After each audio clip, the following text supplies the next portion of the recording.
was on a Tuesday morning, long ago, when I was but a lad.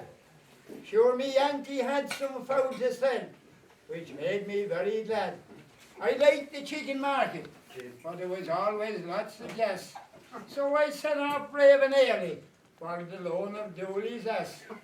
Now me auntie wasn't married, she was often kind of quiet. Sometimes she dressed herself outrageous with ribbons in her hair. That morning she was feeling stunning, in a hat as green as grass. And sure I felt like Napoleon for driving DOOLEY'S. Well, we got the chickens loaded and prepared to make the trip. And me aunt looked like Granuaile sitting on her hip. She saw we had the cushion, the basket and the jar, and we made a brilliant take-off in DOOLEY'S and jar. Now me aunt was feeling giddy and about to crack a joke when coming down the Kelly's to the bloomin' Butch and Bro. Now things began to happen, for DOOLEY'S was smart. He wasn't going to hurt himself keeping back the car. So he cocked his tail in signal and he shook his crooked feet.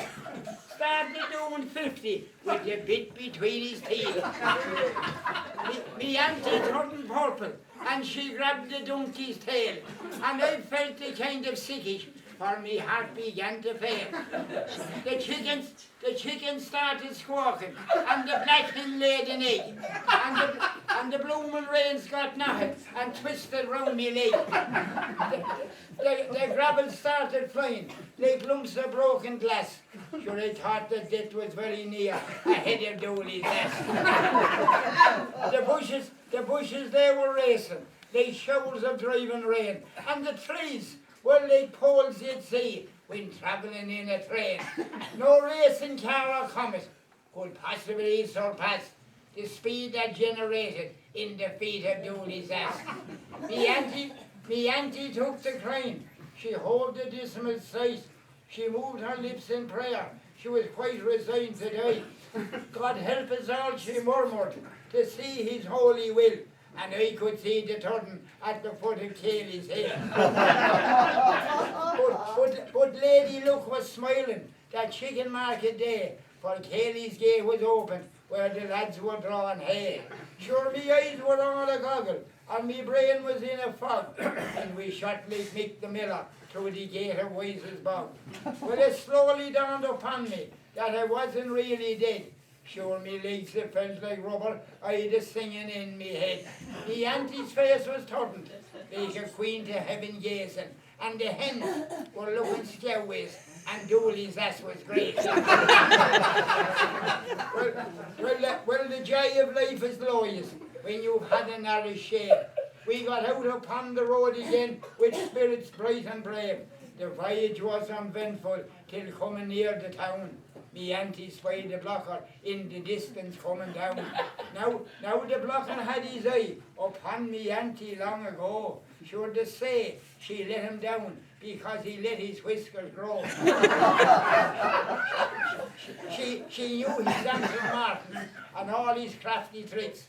When he asked the price she wanted, she shouted 3 and 6. Said here, give a shilling and not a penny more. Yeah, I can keep it, said me auntie. She was getting kind of sore.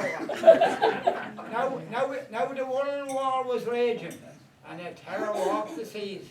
They were talk that we were taking some Belgian refugees. Said the blocker to me auntie, if you took a course of slimming, you could be Mrs. Blocker yet and beat the Belgian women. The auntie turned livid, and she looked a kind of sick, for I was idly poking at the donkey with a stick.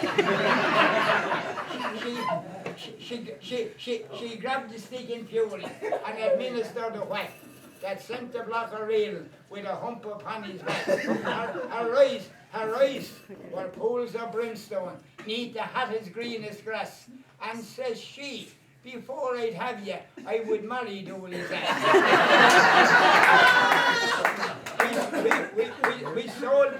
we sold the chickens after. They cocked the hens and all, and we joined a crowd of women in Coney's Dairy Hall. They talked about the prices and the bargains that were made while I explore the wonders of a glass of lemonade. Well, I've rounded many a turn since that chicken market day, and I passed many an open gate along life's winding way. And if the world gave me all her wealth, I'd let the offer pass. To be jobbery for me auntie again, to be driving down the